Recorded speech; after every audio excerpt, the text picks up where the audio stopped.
late already, so please take your seats and we will start. So I will speak in English, even though it's a bit strange because the audience is mostly Armenian, but because we have our colleagues from Freiburg University, from Uzbekistan, and so that's why we decided to have this without translation in English, and thank you for accepting our invitation and for coming to this workshop.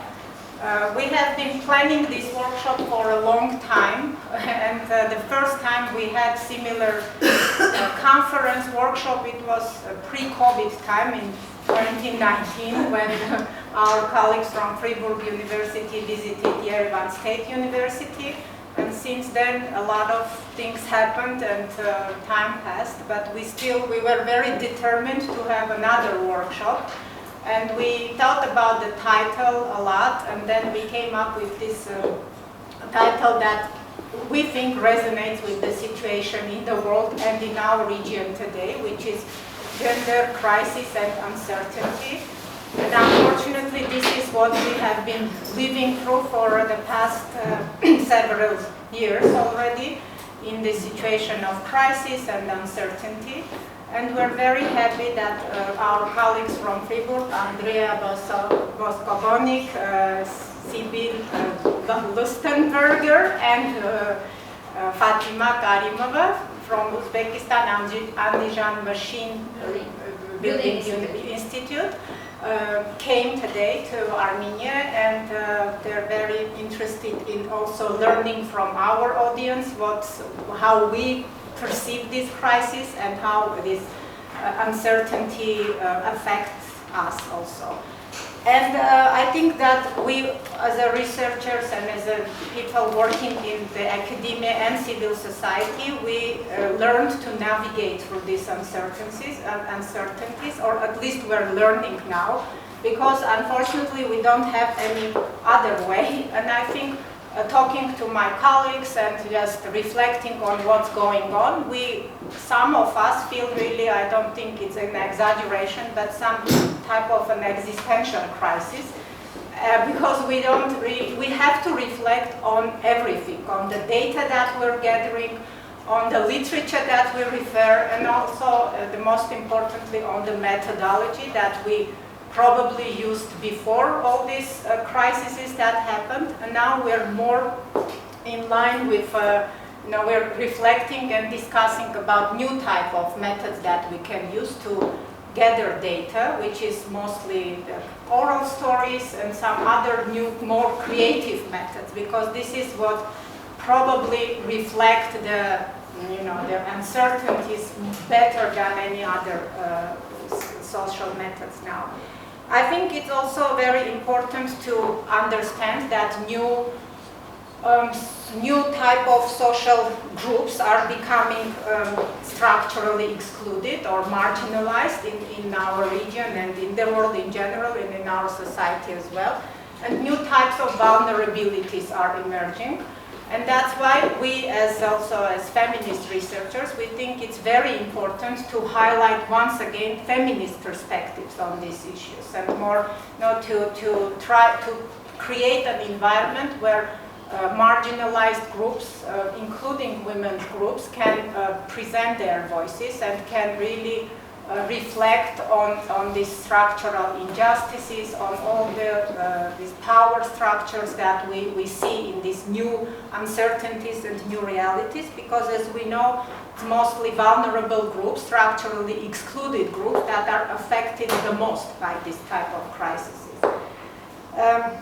And I think it's also for us as researchers, it's a new challenge in terms of topics that we are trying to study, because before I personally never thought that we will study such things as resilience, for example, or war, or in terms of COVID, is unpaid care work. We all knew that exists, but now it became a topic of really a discussion in policy papers, and just very interesting thing that we never thought about. And I think it's also a topic of burnout and mental health, including among researchers and civil society representatives, that we started to talk about more and more.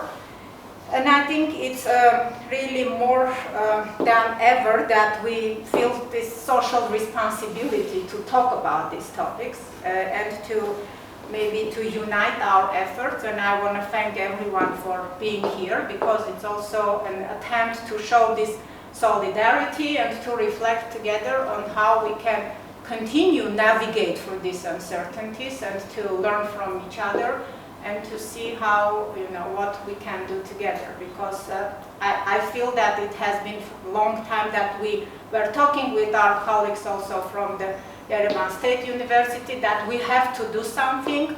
We talk a lot with Vartikyan, Aram, Sona about these topics that we have, there is a need to do something, but we don't know what exactly we want to do. I think now it's just an attempt to also to reflect on how collectively we can continue creating these safe spaces for ourselves as researchers, as civil society representatives, to reflect on our also, to find our new roles in these uncertainties. And maybe it will help us to get out of these existential crises that some of us are in. So, yeah, thank you. And the program, I will not go through program. I think you all have seen this. And if you have any suggestions, please let us know. If some of you want to talk, present something, we still have place and time for everyone. So thank you. And I will pass to Andrea. Yeah. Thank you, Ohar, for this very interesting and insightful introduction to our workshop. So I would like also to welcome you to this today's workshop. So my name is Andrea Boscoboinik, and I'm from the University of Freiburg in Switzerland. And I would just like to tell you a little background for why we are here now. It all began many years ago when Ohar contacted me to organize a kind of collaboration between Gender studies, yeah, in Yerevan State University and your organization, and University of Freiburg. And thanks to that, we have obtained a research. It's not a research project; it's more like a network project. That's why we are very happy to be here with you, because the idea of this project is mostly on exchanges. So this kind of meetings in order to organize networks and exchange. So we had the first project, gender-sensitive research in Armenia and Switzerland, new ideas for a neglected aspect. And thanks to that first project, we had a meeting 4 years ago, exactly at the same dates. Exactly the same. Yeah, it was end of June, which is a nice moment to come to Yerevan. So it was in June 4 years ago. And thanks to this first project, we had those meetings in Yerevan and in Freiburg, and thanks to that also, we were very happy to exchange and to publish a book that went out in 2021, but it was in the middle of COVID, so we couldn't officially introduce it. So we were going to do it this afternoon. And then we had the possibility to continue our collaboration, and we had another grant.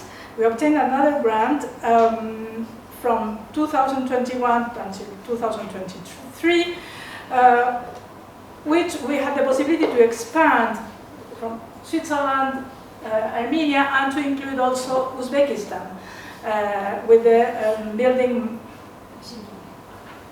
Andijan Machine Building Institute with Safar Yuraev, who was our contact, but he couldn't be here, and that's Fatima Korimova. It's today here with us.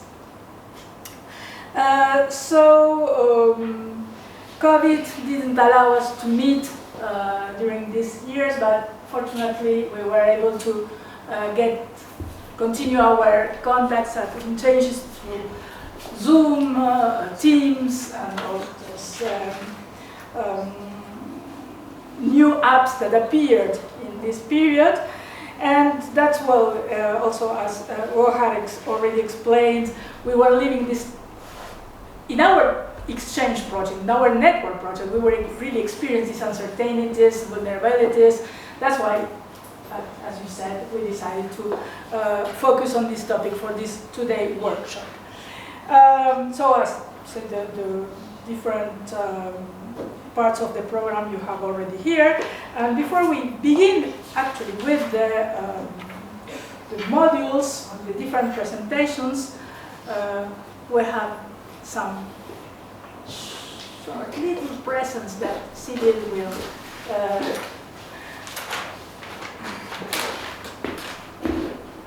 offer. So I take also the occasion to introduce Sibyl Lustenberger from the University of Sofia. So yes, hello, I'm Sibyl. Very nice to meet you. Pleasure to be here. Yeah, Gohar and Siran, thank you very, very much for organizing this. So yeah, Siran maybe come also. Everyone already knows her, but yeah. So we are still. We are the four. Yeah. Thank you. You did most of thank you so the much. work. Thank you. And thanks everybody for being here actually, because I don't know.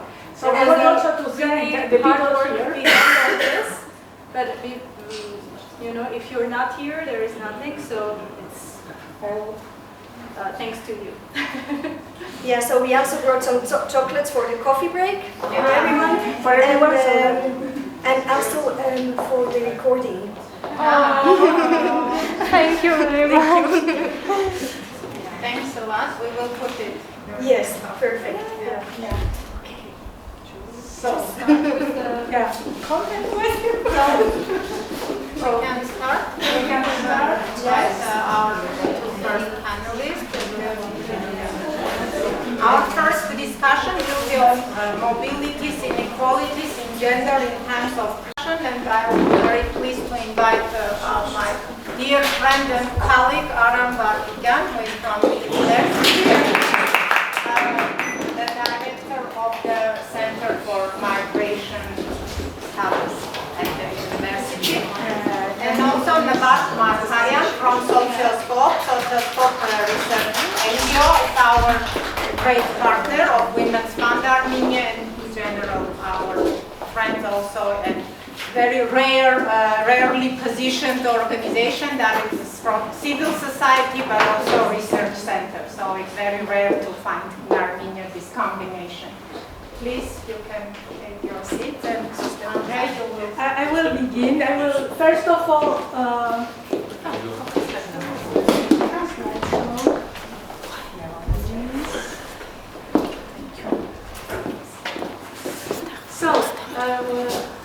So the idea of this first session is to discuss about mobilities, inequalities, and gender in times of crisis. So how people cope with crisis, what happens to mobility in times of crisis, how to think about these topics. And actually, there are many conferences and workshops on these topics. It seems that really it's something that is so sorry, I wanted not to go with the next one, but just so there are many, as I said, it's a current preoccupation. So it shows that we are now as researchers also thinking a lot about these topics. So my idea is to introduce generally, so that afterwards you can complete these ideas. I have to check to know how it works. Then. So in order to give a kind of general picture, I propose to discuss some claims that we heard during the pandemics of COVID-19. I take in particular what appeared in Switzerland. In Switzerland, for instance, we have heard a lot about that the pandemics due to COVID-19 made the world stand still, as everything had stopped during COVID. But is it true or not? That was the question. Was it really like this? So there are some scholars, sociology scholars, particularly who studied mobility, who talked about generalized mobility. And if we think about mobility in a generalized way, not only on displacement or geographical mobility, if we take mobility in a broader sense, in the sense of not only geographical mobility, but also opinions, imaginaries, objects, everything was in motion during COVID-19. Think only about the virus. The virus was completely in movement. And also objects, people began making with Amazon, or there were a lot of information that was also exchanged, the opinions, everything was in motion. So nothing stopped besides us, besides people. So many people were restricted in their physical movements, but they were not immobile, because the virtual and communicational displacement have exploded during the pandemics. We learned how to use Zoom, we knew how to prepare to be together, but at a distance. So there were new ways of being connected to others, having social interactions, which have been developed. So we were confined to our homes, but we were not immobile. We continue having our meetings through Zoom, as we have done with you. That's why I wanted to see if we had some pictures of our meetings, or having we're celebrating birthdays with sky aperos. You remember that time? So people having bread, making bread together, but at a distance, and making music, following lectures, giving lectures, together, but in different places. So what's the point here also? Is that the digital or virtual mobility was conditioned also by the possession of these technologies and appropriate tools that are not equally distributed in society. So not everyone had this possibility. So you needed a computer, you needed Wi-Fi, you needed internet connection, you needed lots of things that were not equally distributed. So this kind of idea shows us that also these other forms of mobility were also revealed also social inequalities. And another sentence that we heard a lot during the pandemics is that during the pandemics we were all equal, in the sense that we were all facing the same virus. It's like, and in every situation of crisis or of conflict, when you have a common enemy, it seems like you feel like a kind of solidarity between the people sharing the same fate against an external enemy. And so at the beginning it was this idea that we were the whole humanity was united and was the same against the virus. But soon after we realized that it was not the case.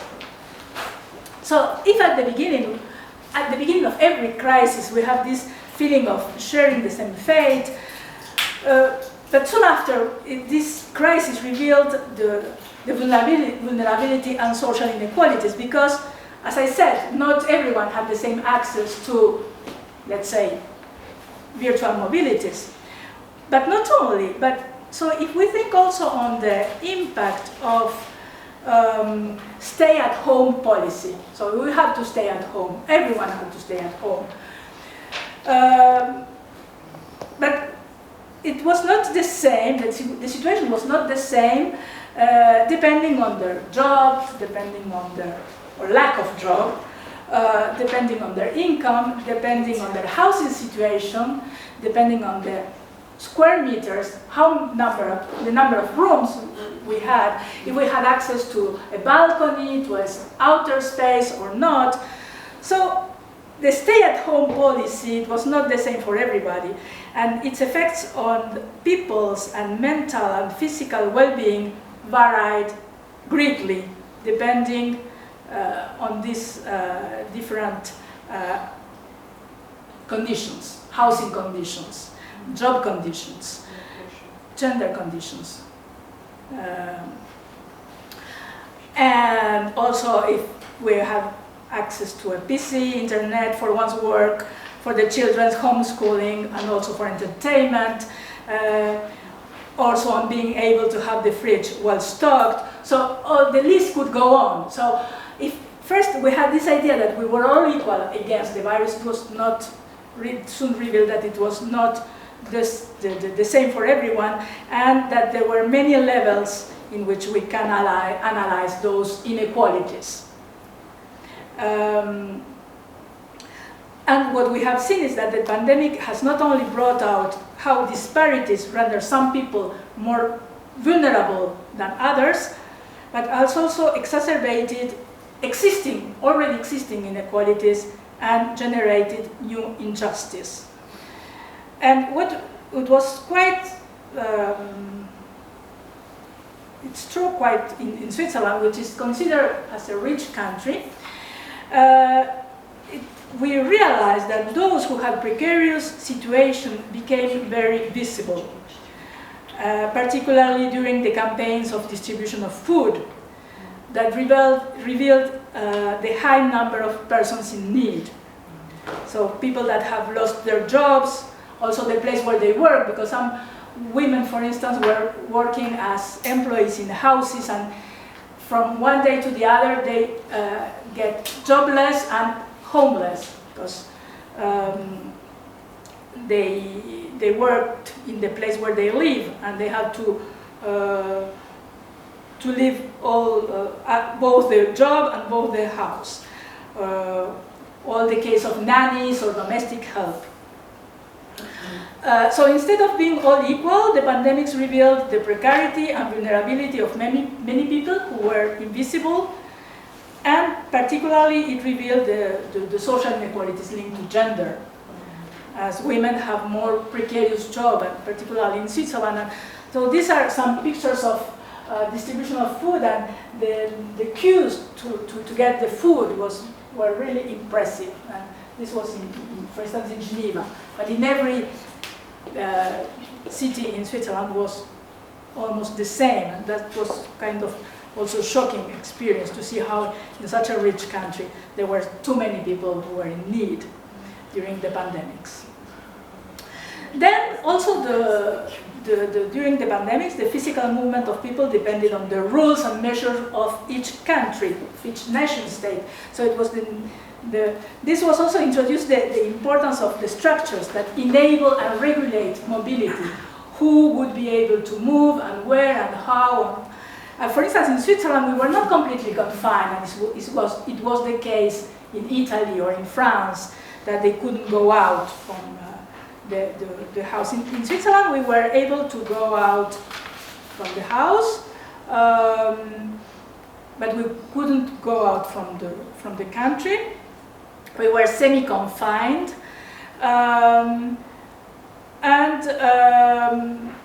so we were locked up inside our national borders, but we could move inside the borders. And those who were able to decided to leave the cities, because the cities were considered to be polluted or full of people, and so people who could afford it decided to settle for a while in the countryside or on the mountains, or simply to travel outside the city. And this also revealed other forms of inequality. Those who could choose to move and those who couldn't for different reasons, including political or state decisions. So who could move and who could not move, or where to move, was also a key to understand social inequalities.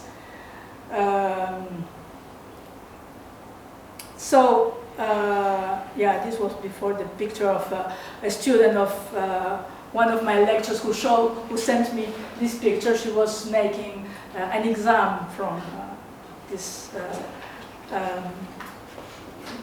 place.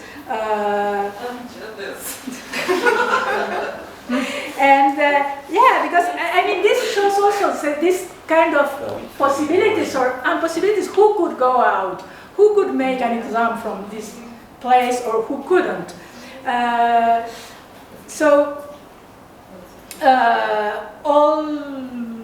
So they were, for instance, the students were able to follow their lecture from almost everywhere. Those who could afford it, of course. So during the pandemic, we were asked to stay at home and to work from home. And for instance, this is where I live. These are my neighbors. And so we were discussing from each one's balcony, because most of us could stay at home for working, because most of us work either at university or the governmental offices or as consultants, so mainly in tertiary level. But in order for us, or for some people, to stay at home, many others had to go out. So the pandemic situation also revealed that mobility and immobility go together. So the mobility of some people, so our immobility, conditions the mobility of others, and vice versa. So, and the different types of mobility are not perceived and valued in the same way. So in order to maintain the infrastructures and to allow many people to remain confined or semi-confined to their homes, some workers continue to move around on a daily basis. So to stock supermarkets, to make deliveries, to clean, to put out the waste, so all the waste services, to work in factories, and of course all those working on medical care, so the health and care services. All those had to be mobile. All those people had to be outside. Sometimes the risk of their own health, but just to, for instance, to stock supermarkets of the care system. So this was also showing the inequality, the mobility and immobility. So, and this also shows how the immobility of some people conditions the mobility of others, and vice versa. And I don't know here, but in Switzerland, for instance, at every evening at 9 o'clock in the evening, the people went outside on the balconies and applaud the nurses every evening for thanking them of their work they were doing. But no one thought the other mobile people who remain mainly invisible, as those stocking supermarkets or all these other kind of people that continue to be mobile. So I will just go and finish my presentation. So this, the pandemics in fact showed the different kind of disparities, so the differences in the qualities, because as I said, so some people were able to stay at, I mean, we all had to stay at home, but which home? As I said, some people could afford to buy a chalet in the mountains, and there were lots of interviews and TV. This was, for instance, this was from a reportage. I don't know what's the word in English. So reportage in the TV that shows that the chalets in the mountain, they increase their price. Mm-hmm. Mm-hmm. And because there were many demands and many many people who wanted and decided to move from the cities and to go into the countryside. So,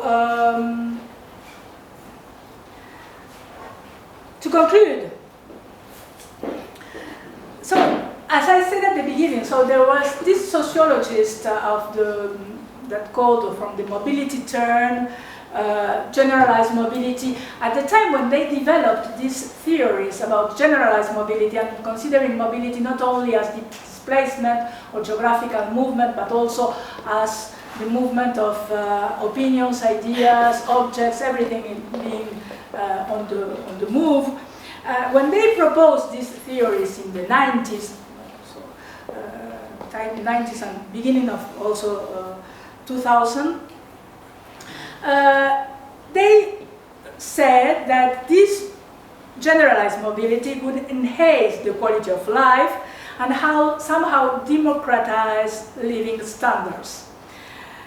So they said that, yeah, this mobility turn and everything being in motion would somehow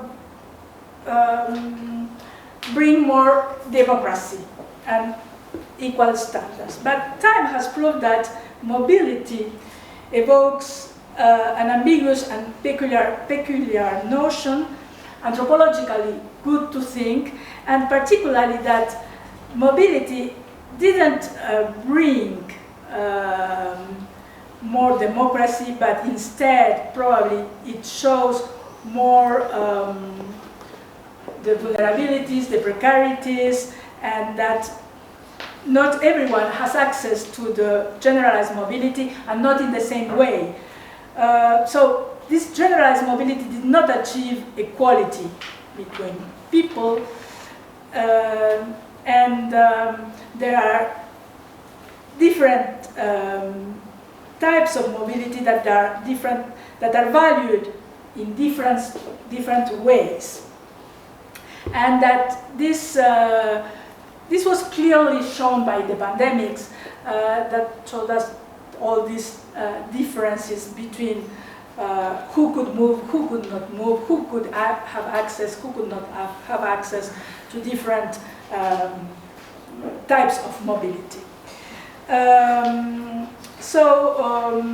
I think that's why also we have chosen this topic, because I think that it's important to continue thinking on the way different mobilities and social cleavages are exacerbated by crisis brought by the pandemics, as I've shown, but also by other concerns, ecological concerns, wars, and other kinds of conflicts. So I will stop here, and I cannot pronounce it, but I hope it was. Okay, thank you very much. And now we continue. We introduce mobility, and then to introduce Aram, Vartikyan. That will talk about mobility and gender issues also in broader perspective, and also going from global to local practices. And it was also already said that you are the head of the Migration Research Center. Yes. Thank you very much. Thank you for such opportunity to be here. Migration Competence Center, many years is closed already. but you're I'm there. eternal and permanent director of this closed institution. So thank you for this status. Thank you very much. The topic and the idea is really interesting for me, because last year we did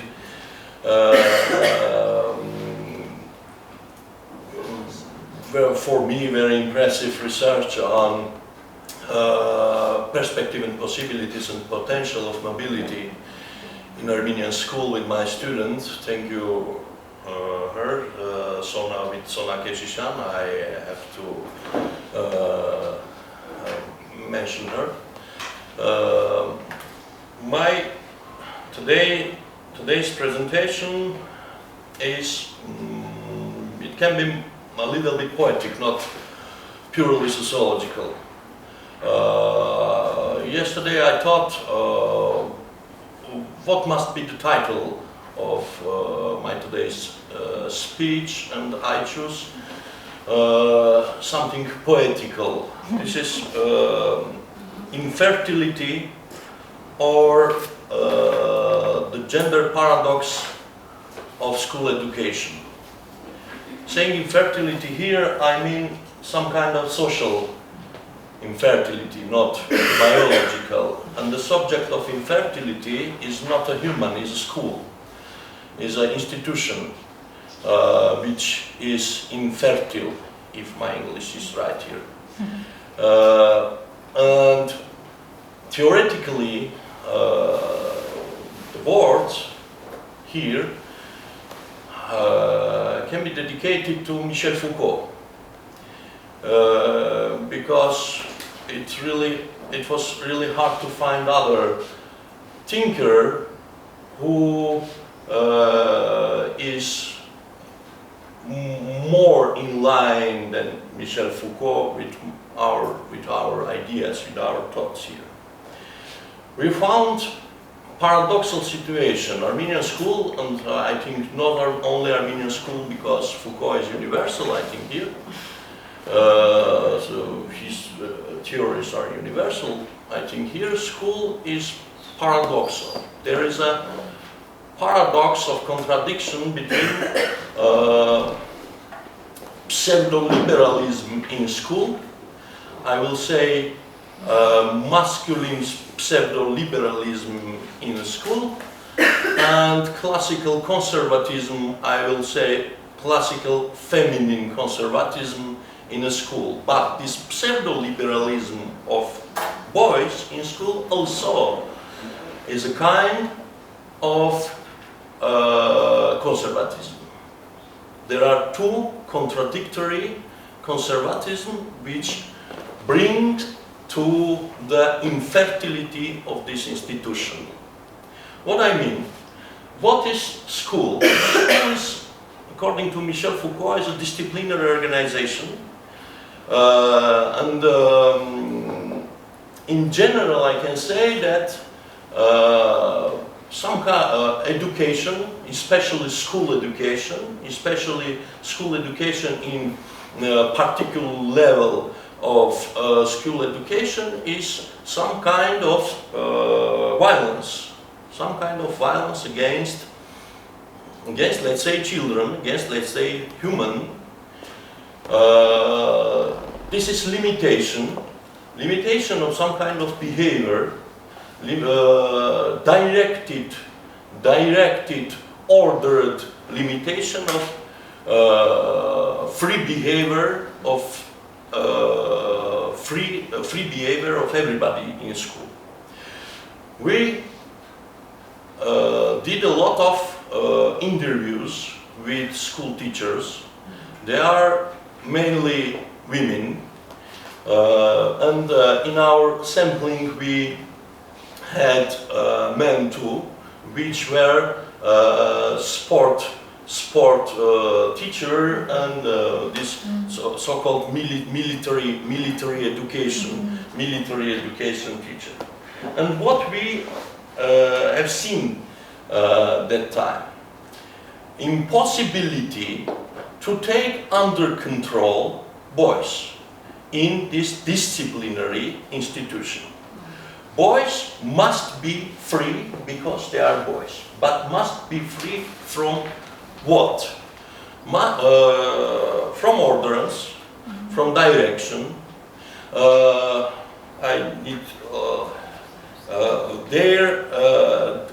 They were free in their aggression, and even school teachers who were women and who are women also were agree that boys must be aggressive because they are boys. That is, yes, thank you. They are nature, and they, I'm sorry, encourage. Promote, thank you, some ways of socialization that you are a boy, you must be like that. Very interesting case that teachers, especially men, because of the fear of some outcomes, reject any kind of opportunity to take boys under control against other students, at the front of other students, because there were a lot of conflict, and the conflict from their side rejected the difference of status between schoolboys and teachers. It is prohibited to direct any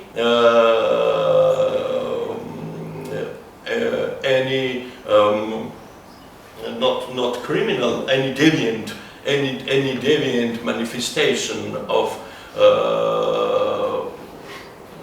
behavior of boys. And the most interesting thing here, the outcome of all of this, is some kind of liberation of the boys from education, because education is something only and especially from girls. And if you are a boy, you must be free from any kind of direction and ordinance, and especially here from education. Where is your bag? This question is not alive, because he's boy and he must be without bag, he must be without pen, he must be in masculine coverage and masculine skeleton. And the most paradoxal or not paradoxal thing, that polar difference and polar disposition of girls in a school. Boys' conservatism, this pseudo-liberalism, because they are free from school limitation, but they aren't free from more profound social, traditional, conservative jail. This is in not contradiction. This is in line with absence of freedom of girls in a school. They, from their side, must be, I will use here the word, let's say, classical or traditional women. There is a term of one educational institution, musical educational institution. Why they are not universities? Why they are not institutes of music? I know only in New York, Juilliard School of Music. But I know Paris Conservatoire. And I know Yerevan Conservatory. And I know Russian word, konserva. I mean, I don't know, in can. I know word, also Russian word, konserva. What is the similarity of konserva with little fishes and Paris Conservatoire and Yerevan Conservatory? This is conservation. Conservation. Let's consider another element. The majority of students in these conservas, not conservatories. Students, these little fishes, aren't men. These little fishes, and in school firstly, are women, are girls. The example of our university, 73 and 75% of our students are women. This is unprecedented case in very interesting university. Our university is a mixture of two main ideology. First ideology is a national ideology, and the parallel ideology is industrialism. And these two ideologies must have boys, not girls. And almost 50 years of existence of university or more proved these ideological basics. But now not. What is the main here in title I saw uncertainty? What was the effect of this uncertainty? So I returned to the school. After school, what we have after these paradoxal schools? We have classical boys, but unfortunately after school, I'm sorry, illiterate boys who want to continue, some part of them, fortunately some part of them want to continue to university, their education. But they socialized in such pseudo-liberal or classical conservative surrounding in the school, and universities' control and universities' necessities and universities' order to them, they are surprised. They are surprised. They are at university like in kindergarten. They are free at university. They are really tired in university. They are fatigued in university. And they are absent in university. The women are present. Boys are absent. Why women are present? Because they know that must be present in conserva. They must be present in conserva. There are also positive outcome of this kind of conserva. And here I will bring you the paradoxal contradiction. Conserva is not classical conserva, it's educational conserva, it's a conservatoire. And women are not empty and are not, they are human. And they can collect educational outcomes. And we have as outcome from school, and we have as outcome from university, graduate literate, yes? Literate women. In comparison with illiterate, but free. But free from what? We don't know. From civilization, we know. Boys. But here is a paradox. Paradox is a structural of our society, of any kind other society, too, unfortunately or naturally. The competition, the Armenian society is patriarchal society, and in competition, boys, men have more chances structurally, not technically, to gain better and best power disposition in Armenian society, without having appropriate technical resources from that. But women have appropriate technical resources because of this conservatoire, but their movement to the powerful dispositions in society structurally closed or more or less closed. Here there is a paradox. I can bring you an example of Romania. Romania at the 80s and at the end of 80s and the very beginning of 90s, where wanted to enter European surround, to the European surround, he understood government of Romania and elites, masculine elites of Romania, understood they are not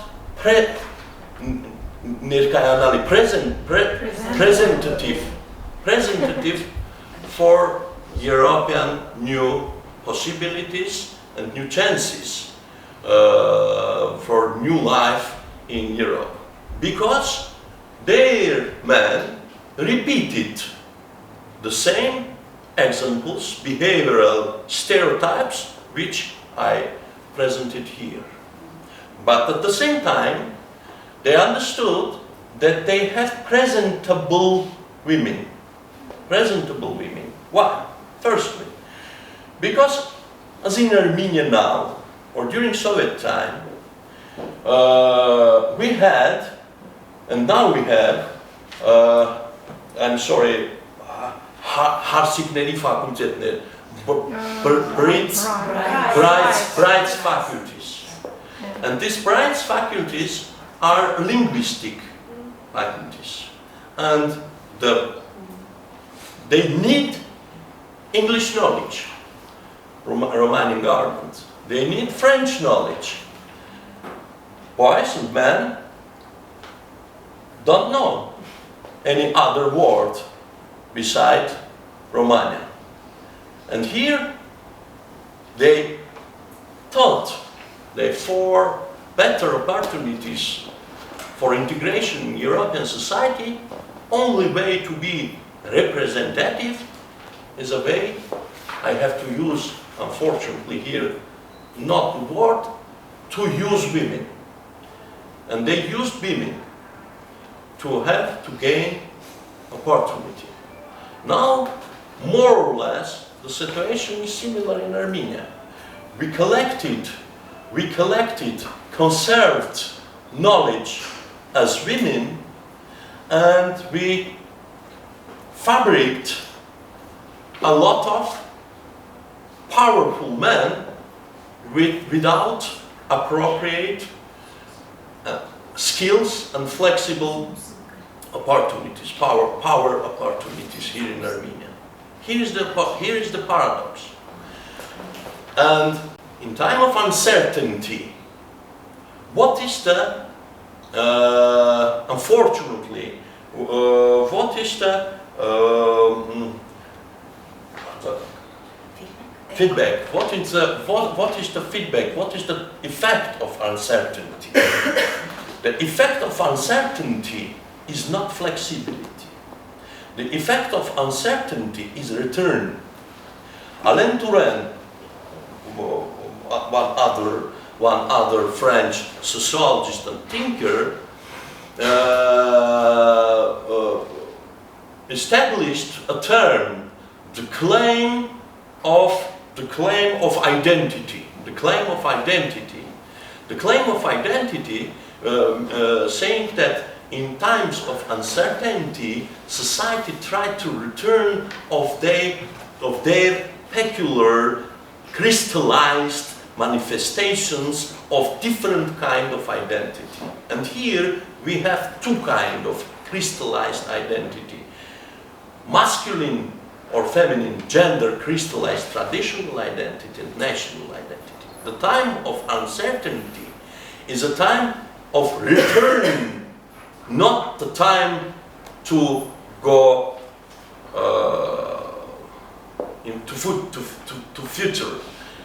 And here there is a risk in Armenia. I wrote a text during COVID showing that this return, because of COVID, this return to the traditional narratives and traditional identical manifestations. And here too, we are in time of uncertainty. And unfortunately, I have not good prognosis. My prognosis is the return to traditions, or more than traditions, because I can't say that traditions is something bad. But I have to say that I have fear. I have fear that we will overcome this return to traditionalities, to conservatism, by two directions. First is crystallized masculinity, especially after the Karabakh War. Speak with last levels pupils in the schools, boys with boys. They are philosophers.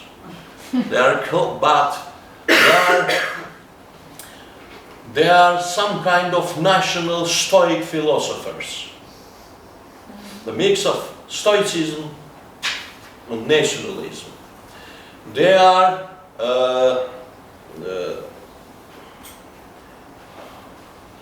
they are in a frame of faith that nothing is possible to change, and you must be what? You must be man. You must be man. I'm ready to be man. Because my friends were killed, and me too, I have to be killed also.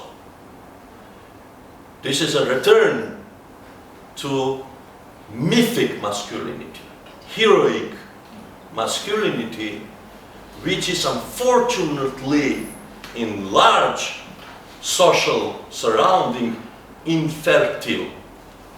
One more element. Here, wrongly, we can say that all girls in school must learn better and must be best. No. Unfortunately, masculine behavior is an example for girls too in modern school. They can see that boys are free from education, and they try to repeat this kind of behavior in school to be also free from additional limitation in school, a limitation of education, because education anyway is a limitation, is an order. And girls also repeat the behavior of boys from this point of view. And we have boys and girls as outcome of school without any profound education. As my friend Harold was here, he said that bachelor degree at university is not bachelor degree of university, it's 4 last years of school. Because school finished in 6th or 8th year. Then we continue this school. Thank you. Thank you. We are studying constantly the civil society and civil society transformation in Armenia. And our recent study showed that there have been numerous changes after the Velvet Revolution in 2018. And we see that there are a lot of groups that are trying to be engaged in civil society movement that were previously one of the opponents of the progressive civil society and were opposing all the agendas and the work that the civil society was doing in Armenia. And the Velvet Revolution was one of the milestones for these movements to embark. When we are talking about the human rights movement and human rights in general, the 20th century is considered to be the golden age, the golden era of human rights, because after the Second World War, when the Universal Declaration of Human Rights was adopted and verified and ratified by UN member states, it had profound background of human rights, and all the other countries members of UN tried to harmonize their national legislation to the principles of human rights. But what we have seen that the writing down the human rights on the paper and like adopting it in the constitutions and like making it laws and regulation, it doesn't prevent the human rights violations at all. We still have a lot of wars ongoing, we still have genocides and hate crimes, and a lot of human rights are being violated. And like the question raises here, are human rights over? Is that golden age of human rights over? And like parallelly, we see like the tendencies where like these national right-wing, far-right groups are trying to use the human rights agenda as one of their tools to engage like in the activities of civil society by opposing what civil society is doing in general.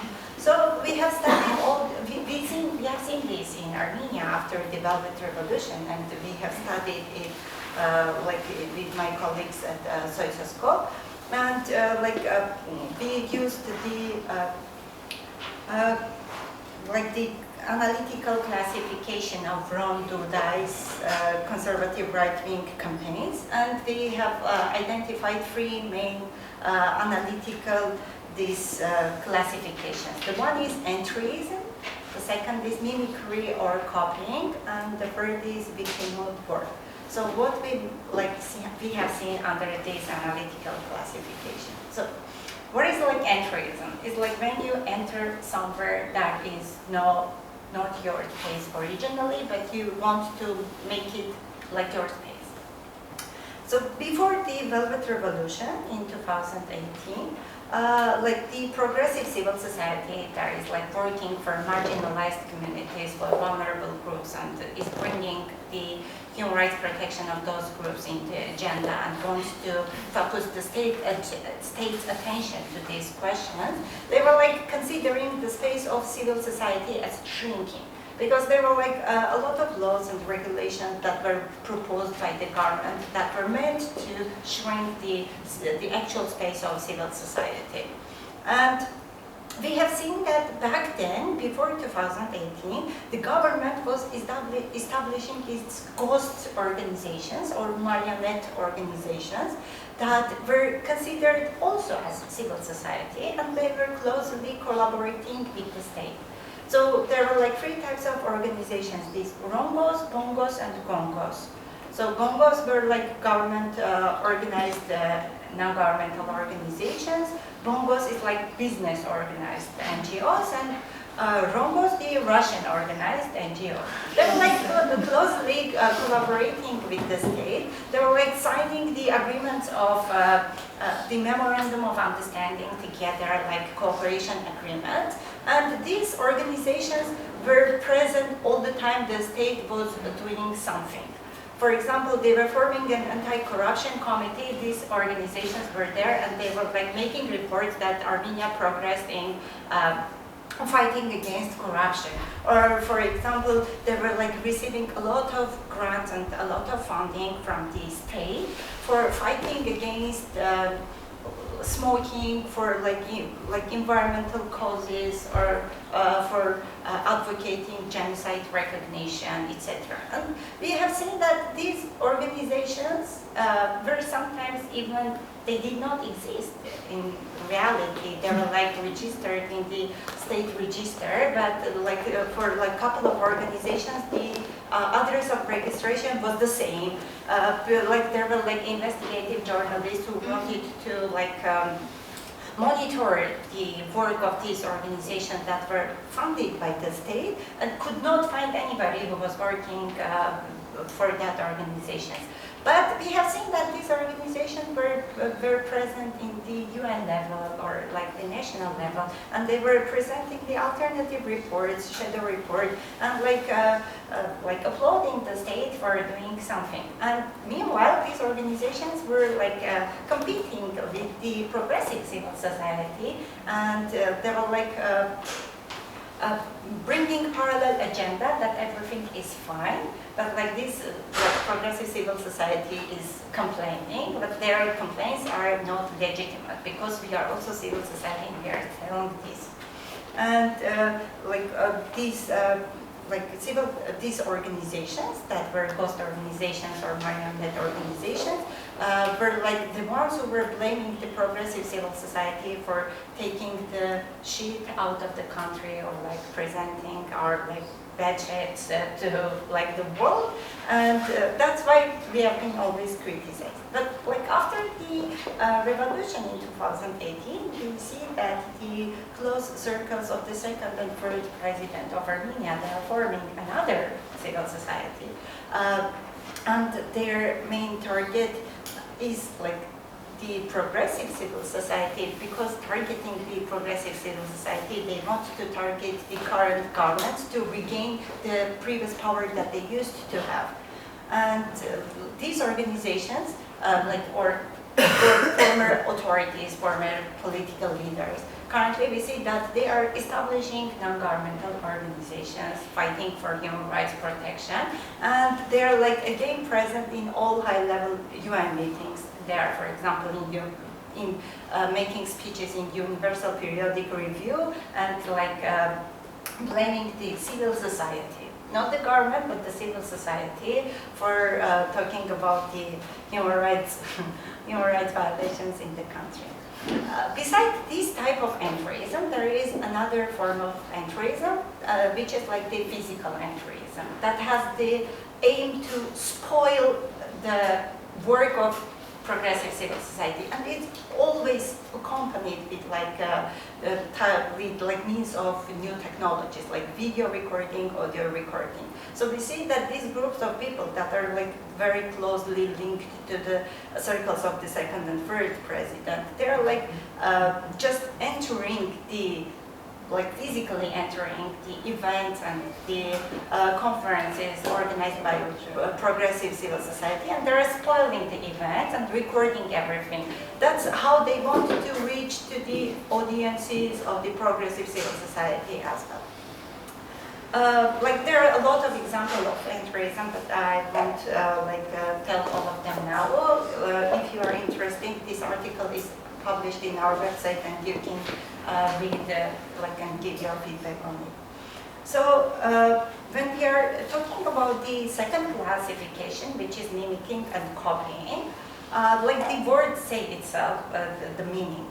This newly established so-called civil society is mimicking all the activities, the methods and tools and all the strategies that the progressive civil society has been doing in Armenia for more than 2 decades.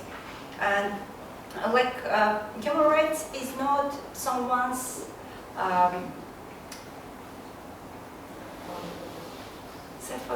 property. It's not someone's property. It doesn't say that there are certain groups who can talk about human rights and others cannot, or these people can use the tools and others cannot use. But we should talk about the intentions, why these newly established groups are using these tools and strategies. Mimicking and copying is very natural.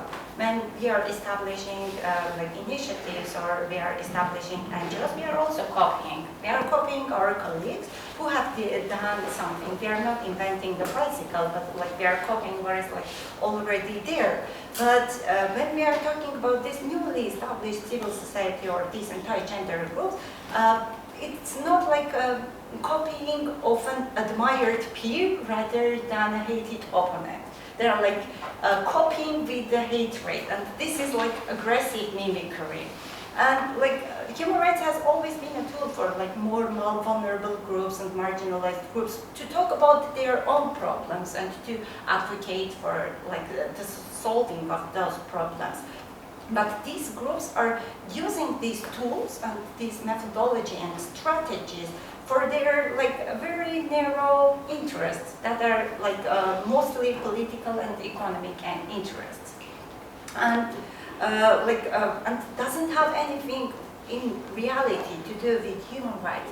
For example, there was Change.org is a platform that was used by the activists for gathering signatures and for advocating for certain causes. It had 2 main aims and goals. First, you are gathering the signatures to demand something from the government to do to like show that you have these much supporters, and also it's like a platform for raising awareness about certain issue amongst society. And it was like used by with activists quite a lot of time, and sometimes it was successful, sometimes it was not.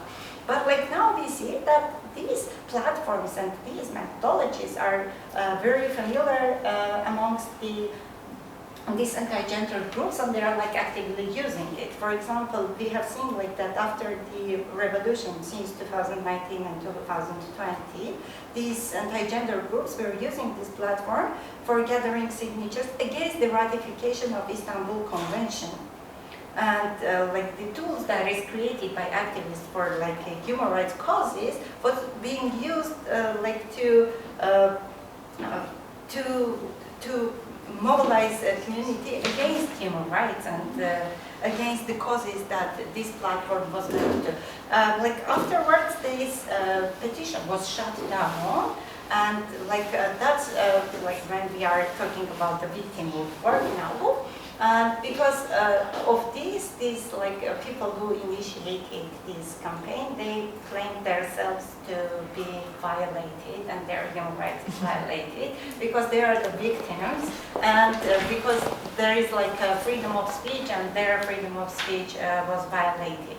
And these groups like use this rhetorics and also the ideologies to manipulate with the public and to present themselves as victims of human rights violations. And like and they're like using these idiomas and everything to claim that they are the real victims, not the ones that this progressive civil society is working with.